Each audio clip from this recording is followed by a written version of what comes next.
ꯑꯗꯣ ꯑꯩꯅ ꯚꯤꯗꯤꯑꯣ ꯁꯦꯝꯕ ꯂꯦꯞꯄꯅꯤ ꯚꯤꯗꯤꯑꯣ ꯁꯦꯝꯃꯔꯣꯏ ꯍꯥꯏꯕꯁꯤꯅ ꯀꯔꯤꯒꯤꯅꯣ ꯍꯥꯏꯕꯗꯣ ꯃꯌꯥꯝꯗ ꯍꯥꯏꯖꯔꯛꯑꯒꯦ ꯃꯔꯝꯗꯤ ꯀꯔꯤꯁꯨ ꯅꯠꯇꯦ ꯀꯅꯥꯗ ꯅꯨꯡꯉꯥꯏꯇꯕꯁꯨ ꯅꯠꯇꯦ ꯑꯩ ꯏꯁꯥ ꯏꯇꯣꯝꯇꯒꯤ ꯑꯁꯣꯏꯕꯅꯤ ꯏꯁꯥ ꯏꯇꯣꯝꯇꯒꯤ ꯏꯔꯥꯟꯅꯤ ꯍꯥꯏꯕ ꯇꯥꯔꯦ ꯀꯔꯤꯅꯣ ꯍꯥꯏꯕꯗ ꯃꯌꯥꯝꯗꯁꯨ ꯑꯩꯅ ꯉꯥꯏꯍꯥꯛ ꯂꯩꯇꯅ ꯍꯥꯏꯈꯤꯕꯅꯤ ꯃꯃꯥꯡꯗ ꯍꯧꯖꯤꯛꯇꯤ ꯍꯥꯏꯗꯔꯦ ꯃꯃꯥꯡꯗ ꯌꯥꯝꯅ ꯍꯥꯏꯖꯈꯤꯕꯅꯤ ꯑꯩ ꯃꯤꯠꯀꯤ ꯄ꯭ꯔꯣꯕ꯭ꯂꯦꯝ ꯂꯩ ꯍꯥꯏꯅ ꯑꯩꯅ ꯚꯤꯗꯤꯑꯣ ꯁꯦꯝꯕꯁꯤꯗ ꯂꯥꯏꯠꯀꯤ ꯃꯉꯥꯟ ꯃꯌꯥꯝ ꯑꯃꯁꯨ ꯐꯨꯏ ꯃꯤꯠꯇ ꯂꯥꯏꯠ ꯃꯉꯥꯟ ꯐꯨꯕꯁꯨ ꯌꯥꯝꯅ ꯅꯨꯡꯉꯥꯏꯇꯦ ꯑꯗꯨꯒ ꯚꯤꯗꯤꯑꯣ ꯁꯦꯝꯃꯣ ꯑꯗꯨꯃꯥꯏꯅ ꯍꯥꯏꯗꯤ ꯃꯤꯠꯇ ꯅꯨꯡꯉꯥꯏꯇꯕ ꯂꯩ ꯍꯥꯏꯁꯦ ꯑꯩꯗꯤ ꯁꯨꯡꯈꯪ ꯈꯪꯉꯨꯗꯦ ꯑꯩꯒ ꯎꯅꯕ ꯀꯥꯟꯗꯁꯨ ꯍꯥꯏꯗꯦ ꯑꯗꯨꯃꯥꯏꯅ ꯆꯤꯆꯦꯅ ꯃꯌꯥꯝꯒꯤ ꯁꯦꯕꯥ ꯇꯧꯔꯒ ꯃꯤꯠꯀꯤ ꯅꯨꯡꯉꯥꯏꯇꯕ ꯀꯌꯥ ꯂꯩꯕ ꯍꯛꯆꯥꯡꯒꯤ ꯅꯨꯡꯉꯥꯏꯇꯕ ꯂꯩꯕ ꯂꯣꯏ ꯐꯨꯝꯖꯤꯟ ꯊꯝꯕꯤꯔꯝꯃꯤꯗꯣ ꯀꯩꯒꯤꯅꯣ ꯐꯦꯃꯤꯂꯤ ꯍꯥꯏꯁꯤꯗꯤ ꯌꯨꯇ꯭ꯌꯨꯕ ꯈꯪꯗꯦ ꯐꯦꯁꯕꯨꯛ ꯄꯦꯖ ꯈꯪꯗꯦ ꯂꯣꯏꯅꯃꯛꯄꯨ ꯐꯦꯃꯤꯂꯤꯅꯤ ꯍꯥꯏꯔꯒ ꯑꯗꯨꯒ ꯐꯦꯃꯤꯂꯤꯒꯤ ꯈꯜꯂꯒ ꯑꯗꯨꯛ ꯑꯔꯨꯕ ꯋꯥꯔꯤ ꯂꯣꯠ ꯊꯝꯕꯗꯣ ꯅꯨꯡꯉꯥꯏꯖꯗꯦ ꯍꯥꯏꯇꯥꯔꯦ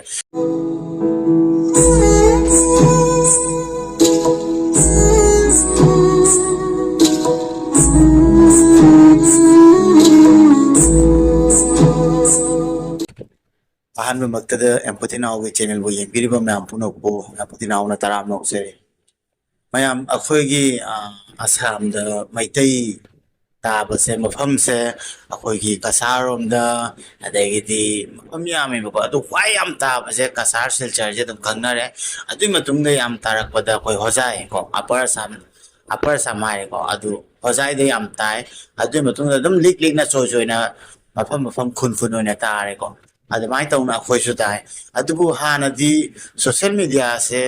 ꯄꯥꯏꯗ꯭ꯔꯤꯉꯩꯗ ꯌꯥꯝꯅ ꯑꯩꯈꯣꯏ ꯅꯛꯁꯤꯟꯅꯔꯝꯗꯦ ꯃꯔꯤ ꯃꯇꯥ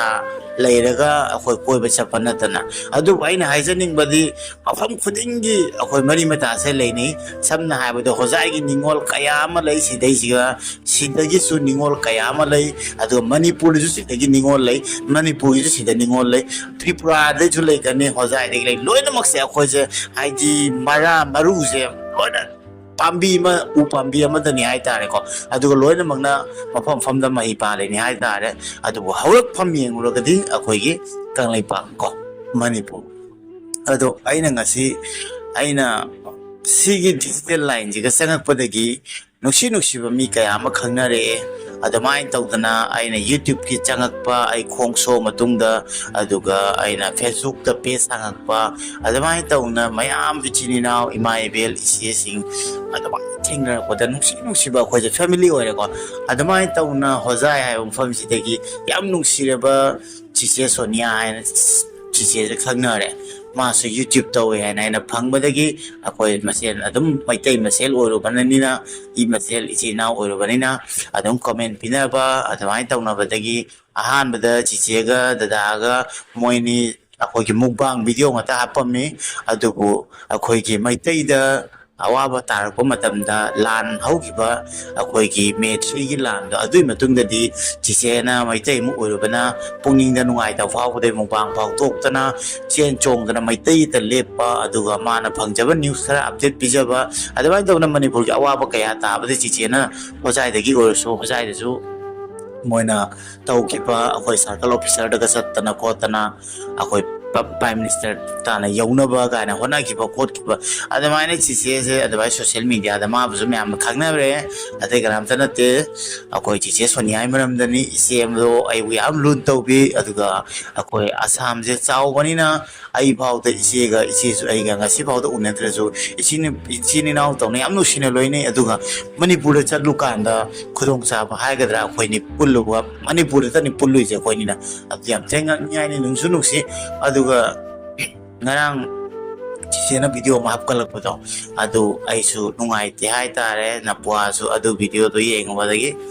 ꯑꯩ ꯉꯥꯏꯍꯥꯛ ꯃꯃꯥꯡꯗ ꯆꯤꯆꯦꯗ ꯐꯣꯟ ꯇꯧꯔꯝꯃꯤ ꯚꯤꯗꯤꯑꯣ ꯁꯦꯝꯒꯦ ꯇꯧꯗ꯭ꯔꯦ ꯌꯥꯝ ꯕꯤꯖꯤ ꯂꯩꯕꯗꯨꯒ ꯑꯩꯅ ꯇꯧꯗ꯭ꯔꯦ ꯑꯅꯤꯔꯛ ꯁꯨꯅ ꯑꯗꯨ ꯚꯤꯗꯤꯑꯣꯁꯤꯗꯤ ꯑꯩꯅ ꯅꯝꯅꯤꯡꯉꯛꯇꯅ ꯅꯝꯕꯅꯦ ꯃꯔꯝꯗꯤ ꯆꯤꯆꯦꯒꯤ ꯑꯗꯨꯃꯥꯏꯅ ꯍꯥꯏꯗꯤ ꯃꯤꯠꯇ ꯅꯨꯡꯉꯥꯏꯇꯕ ꯂꯩ ꯍꯥꯏꯁꯦ ꯑꯩꯗꯤ ꯁꯨꯡꯈꯪ ꯈꯪꯉꯨꯗꯦ ꯑꯩꯒ ꯎꯅꯕ ꯀꯥꯟꯗꯁꯨ ꯍꯥꯏꯗꯦ ꯑꯗꯨꯃꯥꯏꯅ ꯆꯤꯆꯦꯅ ꯃꯌꯥꯝꯒꯤ ꯁꯦꯕꯥ ꯇꯧꯔꯒ ꯃꯤꯠꯀꯤ ꯅꯨꯡꯉꯥꯏꯇꯕ ꯀꯌꯥ ꯂꯩꯕ ꯍꯛꯆꯥꯡꯒꯤ ꯅꯨꯡꯉꯥꯏꯇꯕ ꯂꯩꯕ ꯂꯣꯏ ꯐꯨꯝꯖꯤꯟ ꯊꯝꯕꯤꯔꯝꯃꯤꯗꯣ ꯀꯩꯒꯤꯅꯣ ꯐꯦꯃꯤꯂꯤ ꯍꯥꯏꯁꯤꯗꯤ ꯌꯨꯇ꯭ꯌꯨꯕ ꯈꯪꯗꯦ ꯐꯦꯁꯕꯨꯛ ꯄꯦꯖ ꯈꯪꯗꯦ ꯂꯣꯏꯅꯃꯛꯄꯨ ꯐꯦꯃꯤꯂꯤꯅꯤ ꯍꯥꯏꯔꯒ ꯑꯗꯨꯒ ꯐꯦꯃꯤꯂꯤꯒꯤ ꯈꯜꯂꯒ ꯑꯗꯨꯛ aruba wari lot sanamado nungai jadi hai tare aduga chise na kari gi ngasi video sina loi ba sung loi be ade chise mit am thuna na phara la ko aduga operation da success oi bo hai tare mayam chise mit se India da yeng bija oi si yeng ya aduna kada da yeng sa toy no adu de khang de ai kan man Nepal la wo da ma le adu chise na full details ti hai de duga yam nungai jadi hai tare ko ai di ai ga chise akhoi wa khanje ma nei ba ai di mafam amade wagera akhoi se amatani imama tagi masani aduga nusina ba ai di narang haugi ba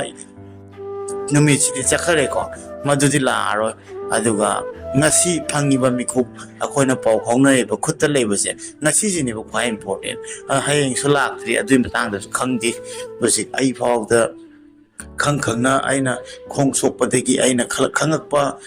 chini naw ahannaman kayama mitramang da layataba khondagi leitaba thodok yarak pa je ai tasina nungai te dona akhoi mibe tayong ban punsi je karam kan da kari oine haiba gamte aduga aina khwaidagi yam tangna wish tawning bode mayam da ana accident yawbi dawa atopade how to pakcha sa ba ya aduga ana ba ai ba se masi yawbai mungai ja nungai moi khalle aduna akhoi su nungai ba khangdi ai su mama masangam da bani na akhoi je yam wai da re samana anaba khangbu se wa ba laitre ko adu chisena kamaina magi video da hapapode ai su khangmana da myam su ubida ba jaw ko disi de laitre chisena video adu hapapode gi akhoi su khangmani ai da re ado aina video sema lepani video sema roi haibasina karigino haibado mayamda haijera age maramdi kari sunate kanada nuai ta sunate ai isai tomtagi asoi bani isai tomtagi irani haiba tare karino haibada mayamda soina ngak leitana haiki bani mamangda haujikti haidare mamangda yamna haije ki bani ai mit ki problem lei haina aina video se embasida light ki mangan me ama so pui mita light mangan phubul su yamna nuai te aduga video se moro haibasina ai mit layeng ba satori phagadara pharoidara khangde ai ge mit se India da layeng bangam dare India ki mafam khudi anamba ai chatlaga yeng jarure test tawgada ba khudi mak tawjarure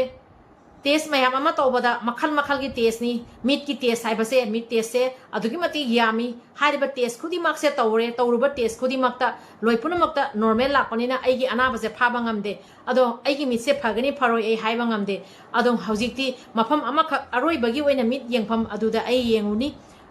aina chatoriba mit yengba chatoriba se mit layengba chatoriba se asina aroibani asiga pharakpa taragadi ai mit layengba se mapum pharani karigomba asiga pharak taba taragadi phattaba taragadi ai mit layeng pham mafam leitere ai mit layengba ngamaroi ai gi mitsina karigomba phattaba taragadi ai gi mitsidi anaba phaba ngamdraba doctor mayamna test aduki mati yamna tawre adubu amata anaba phaba ngamde mit layengba asidi yamna lairaba hojiki matamni yamna laina mit layengba ngami adubu aigi mitsidi hojik phawda doctor kaya amna test kaya ama tawrabada anaba phaba ngamdrabanina amakak mafam amakak hojik chance yengba chatlibani asida pharagadi pharae natragadi aigi mit layengba mafam leitre ichinau mayam Cinema chisegi mit to problem oi bagi khatani hujiki matang da luri base ana chise mit pharagadi yam thuna ma video hapsara kani hai bani ado mit lying was sakhi phau ado ada operation to bodo ado successful oi bodo ado gi dang tam chise puni soida nuwa moina khalle hai kiram gani pakhalam gani kai oi kathra ado boina ha ga da kai khanbi gana che nangi subscriber yang la amaga chise 11k yau reko lama matak ta mayam na wish tawrok pada chiche ka maina faroi de aduna akoi punwang na yai fa thousand ni jari aduga akoi gi isoda lain thoi so mo aduga akoi gi ibudo pakhang ba loina makta adai di so puning ninja ba loyu ninga ga chiche bu khangna ba kawra bani na chiche gi da thuna fa na ba na wish taw jari na puana yam nu sia aduga matam bumbada video dum semakani hai jo Arala aga na puana ngai ri akoi mam na ngai ri chiche do na poni chon ha bi gano ai chise ge back ta lai ne aduna akoi amata ne lam na bajai khojai toin sa ta bajai silja toin sa ta bajai atol mai tai tari phom loi ta cha ta bajai adu akoi loi amata ni khan mina si bangladesh ta agera nepal ta agera tripura ta agera every phom ta ba mai tai ꯃꯩꯇꯩꯅꯤꯕꯨ ꯍꯥꯏꯗꯤ ꯑꯩꯈꯣꯏ ꯃꯔꯨ ꯃꯔꯥ ꯑꯃꯗꯅꯤ ꯍꯥꯏꯅ ꯀꯥꯎꯕꯤꯒꯅꯨ ꯑꯗꯨꯅ E ꯑꯃꯇ ꯆꯞ ꯃꯥꯟꯅꯩꯅꯤ ꯑꯩꯈꯣꯏ ꯏꯃꯥ ꯑꯃꯇꯒꯤ ꯃꯆꯥꯅꯤ ꯑꯁꯤꯃꯇ ꯀꯥꯎꯃꯤꯟꯅꯔꯣꯏꯁꯤ ꯅꯨꯡꯁꯤ ꯆꯥꯟꯅꯅ ꯍꯤꯡꯃꯤꯟꯅꯅ ꯂꯩꯁꯤ ꯑꯗꯨꯅ ꯆꯤꯆꯦ ꯌꯥꯝ ꯊꯨꯅ ꯅꯥꯎ ꯐꯔꯣ ꯑꯗꯨꯒ ꯅꯄꯨ ꯑꯩꯈꯣꯏ ꯅꯪꯒꯤ ꯚꯤꯗꯤꯑꯣ ꯅꯪ ꯌꯥꯝ ꯊꯨꯅ ꯊꯥꯒꯠꯂꯛꯄ ꯉꯥꯏꯔꯤꯀꯣ ꯃꯁꯤ ꯑꯃꯇꯪ ꯍꯥꯏꯔꯒ ꯉꯁꯤ ꯚꯤꯗꯤꯑꯣꯁꯦ ꯂꯣꯏꯁꯤꯟꯖꯔꯒꯦ ꯌꯥꯏ ꯐꯔꯦ